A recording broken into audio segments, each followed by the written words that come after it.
Bonjour à toutes et à tous et bienvenue au 1345 Live, le rendez-vous hebdomadaire proposé par la FSPF. Comme chaque semaine, nous aborderons les dernières actualités de la pharmacie d'officine en compagnie du président de la FSPF, Philippe Besset.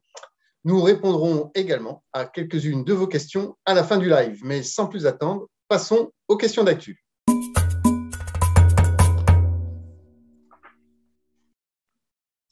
Bonjour Philippe. Bonjour.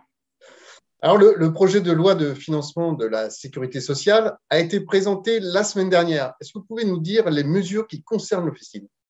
Alors, comme vous savez, il y a d'abord un équilibre des comptes dans le PLFSS.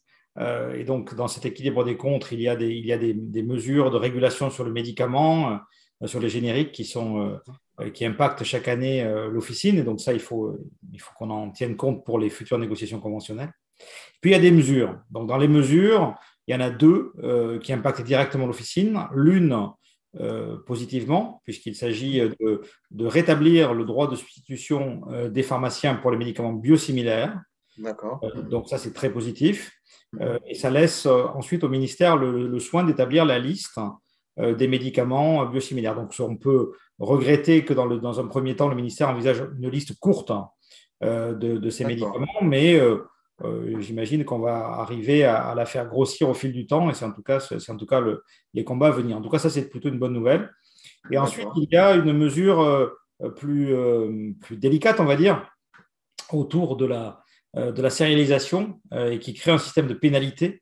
Donc, nous allons demander aux députés et aux sénateurs de supprimer cette mesure, mais on va voir, bien sûr, le gouvernement à la majorité, donc ça va être pour nous un peu complexe.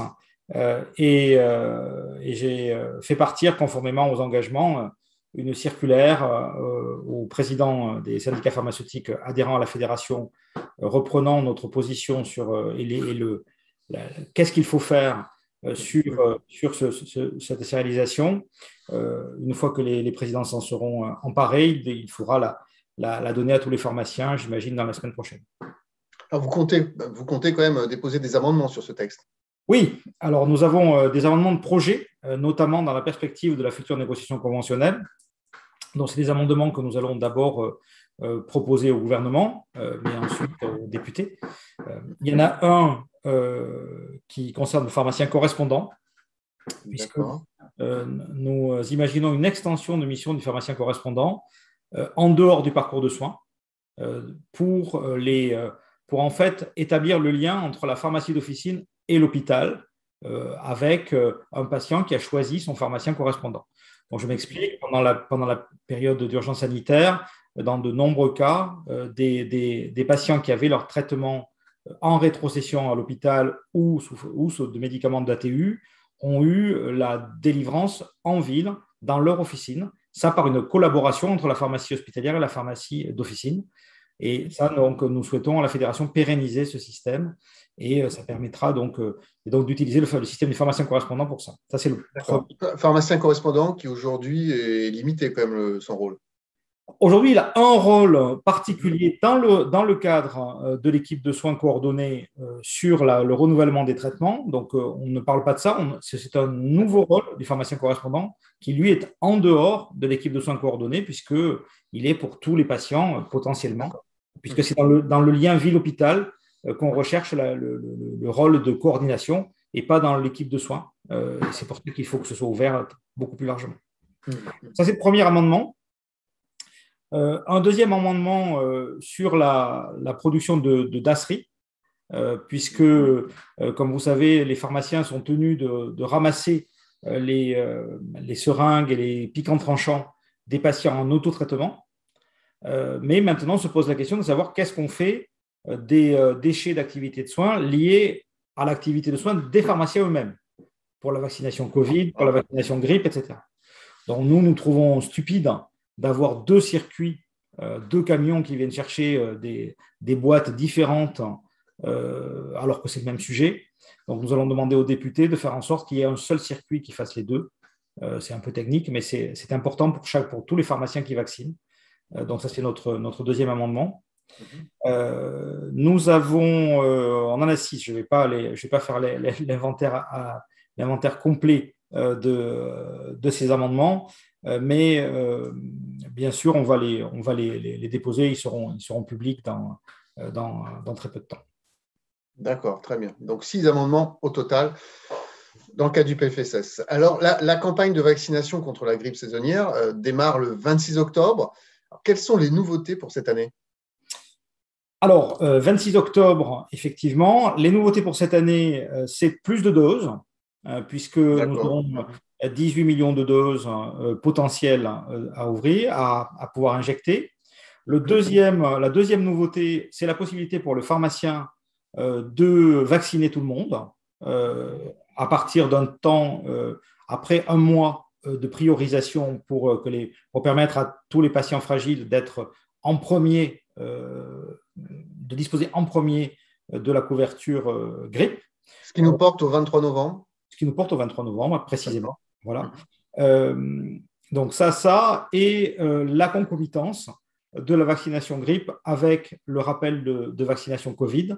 Et donc D'accord. là, on va s'engager à faire un tuto. Vous savez que cette double vaccination doit se faire, bon, un bras, une dans un bras, l'autre dans l'autre bras. Hein. C'est comme ça que c'est prévu dans les bonnes pratiques. Donc je crois que c'est utile, ce sera utile d'avoir justement ces bonnes pratiques qui sont données aux pharmaciens. Il y a aussi peut-être pour la concomitance à prévoir la vaccination grippe dans les rendez-vous de revaccination Covid. Donc, il y a une organisation de l'officine à mettre en œuvre. C'est peut-être. Voilà. Donc, tout Il n'y a, ça, il y a c'est. plus le délai de 15 jours, hein, c'est ça. Alors, le professeur Fischer nous a déjà indiqué qu'il n'y aurait plus de délai de 15 jours, mais jusqu'à la minute où je vous parle, il y a effectivement encore, la HS n'a pas statué définitivement. D'accord. Effectivement, c'est soit concomitant, soit à 15 jours d'intervalle, ce qui est très peu logique. Donc, très D'accord. rapidement, ça va être concomitant ou n'importe quand entre ces deux bornes. Voilà. D'accord. Donc, plus de doses et puis donc la concomitance entre les deux vaccinations. Et plus de doses, la possibilité pour le pharmacien de vacciner tout le monde et la concomitance. Voilà. D'accord. Et les préparateurs? Alors, les préparateurs, nous avons demandé que dans le cadre de l'état d'urgence, Mhm. comme vous savez, les autorités de santé ont autorisé les préparateurs, dans le cadre de l'état d'urgence, à vacciner contre la Covid. Du fait de la concomitance, nous avons demandé à ce que pour cette campagne-ci, ils soient autorisés à vacciner contre la grippe de façon simple avec une formation à l'officine. D'accord. C'est de toute façon sous supervision du pharmacien que cet acte se Mhm. fait. Mhm. Donc, Mhm. c'est ce que nous avons demandé. Et le point a été pris par le ministère, donc ça devrait s'enclencher avant le 26 octobre. Très bien. Et qu'en est-il du remboursement des tests antigéniques après le 15 octobre? Bah, rien d'officiel encore, enfin rien ne nous a été communiqué officiellement, mais on s'oriente vers ce que la fédération avait plus ou moins proposé, c'est-à-dire une prise en charge des tests antigéniques en pharmacie directement pour donc tous les mineurs et pour tous les vaccinés. Donc ça D'accord. fait à peu près 60 millions de Français. Voilà. Mhm. Mhm. Mhm. Pour les non vaccinés, Mhm. donc ça représente 6 millions de Français à peu près, hein, en gros 10% de la population totale. Eh bien, ils pourront venir à une officine se faire dépister, mais ce sera payant pour eux, Mhm. ou bien passer par la case médecin s'ils estiment qu'ils sont malades. Et là, en fait, comme il était compliqué sur une analyse uniquement par un test, par un questionnaire, de faire la part des choses entre les gens qui essayaient de pipoter en fait pour avoir un pass activité pour aller au restaurant et ceux qui avaient réellement une pathologie, ça nécessite un examen clinique et donc cet examen clinique, c'est médecin. Voilà. Donc pour eux, ce sera médecin et ensuite ils pourront revenir à la pharmacie faire le test ou au laboratoire s'ils veulent un test RT-PCR. Merci Philippe. Alors, je vous propose maintenant de répondre à la question d'Olivier Marquet, qui est président du syndicat des pharmaciens de la Corrèze. Oui, bonjour, citoyen président. Je voulais te soumettre un cas d'école. Ici en Corrèze, comme ailleurs, hein, certains médecins souhaitent que nous nous chargions de la reconstitution et de la mise à disposition de doses de vaccin Covid. Bref, que nous leur fournissions le vaccin en seringue, prêt à être injecté. Il s'agit d'un service, certes, mais ça engage la responsabilité et la compétence pharmaceutique. Donc, dans ce domaine-là, est-ce que tu as négocié quelque chose à ce sujet? Alors, citoyen président, avez-vous entamé des négociations concernant la préparation de doses unitaires de vaccins anti-Covid? Oui, la concertation a bien lieu. Donc, là, évidemment, le déconditionnement, reconditionnement de médicaments est un acte qui est un acte pharmaceutique. Hein. Donc, c'est un peu, même si c'est pour un professionnel de santé que ça nous est demandé, c'est un peu une préparation des doses administrées telle que nous la demandons depuis un moment. Et c'est la première préparation des doses administrées rémunérées, puisque ce sera, c'est un peu ce que nous demandons.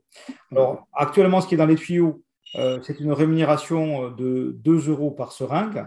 Donc, pour un vaccin Pfizer, ça fait 7 fois 2, donc 14 euros pour cette dose.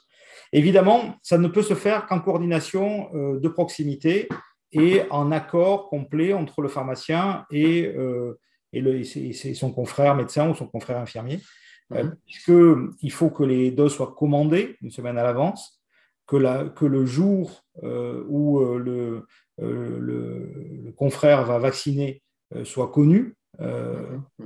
Et donc, ça demande une organisation qui ne sera pas possible, à mon sens, partout. Hein.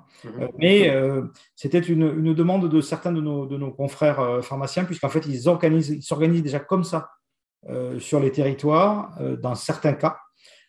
Donc, ils demandaient un encadrement réglementaire pour dégager la responsabilité, d'une part, et d'autre part, une rémunération correcte pour cet acte. Une rémunération, donc on connaît un petit peu le… 2 euros. 2 euros.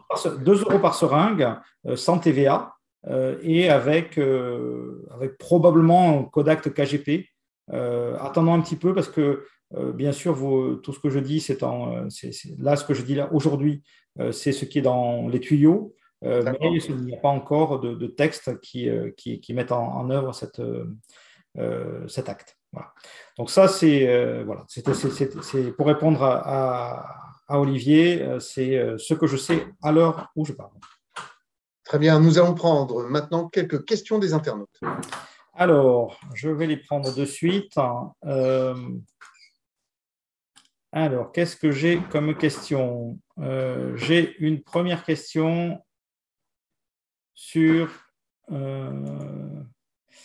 certaines ARS, via les grossistes, font du push et nous envoient plus de flacons que demandé. On tombe bien sur nous pour utiliser le flacon. Comment faire? Ah non, alors là, ça ne va pas du tout. Hein. Donc ça, il faut me faire effectivement remonter les choses. Il faut qu'on ait les flacons qu'on demande, pas plus, pas moins. Donc, je pense que dans les temps à venir, le circuit va se simplifier parce que il va y avoir des stocks tampons chez les grossistes suffisants pour pouvoir avoir des commandes dans la semaine. Pour l'instant, vous savez, on commande le lundi, mardi pour une livraison la semaine suivante, le jeudi, vendredi de la semaine suivante. Mais ce circuit-là, à partir du moment où il y aura des stocks tampons chez les grossistes, pourra se simplifier et pourra avoir, par exemple, une commande le lundi, mardi pour une livraison en fin de semaine. C'est en tout cas ce que j'espère. Mais donc, je ferai remonter le point. Il ne faut pas avoir plus de doses qu'on commande, sinon on ne sait pas quoi en faire. Alors, qu'est-ce que j'avais quelle est la date de fin d'arrêt d'envisager pour la prise en charge des autotests supervisés? Alors, ce qui est envisagé, c'est une date de fin de prise en charge pour le 15 octobre, en même temps que sera revue la réglementation sur les tests antigéniques. Mais pour l'instant, il n'y a pas véritablement de décision dans le marbre. Ça va se faire tout ça en même temps. Peut-être une dernière question, Philippe? Eh bien… Ah, je viens de Rouen, je me suis décidé à faire le trajet jusqu'à Lyon pour le congrès. Quels sont les temps forts? C'est excellent, ça. Bien sûr qu'il faut venir au congrès. C'est évident qu'il faut venir au congrès.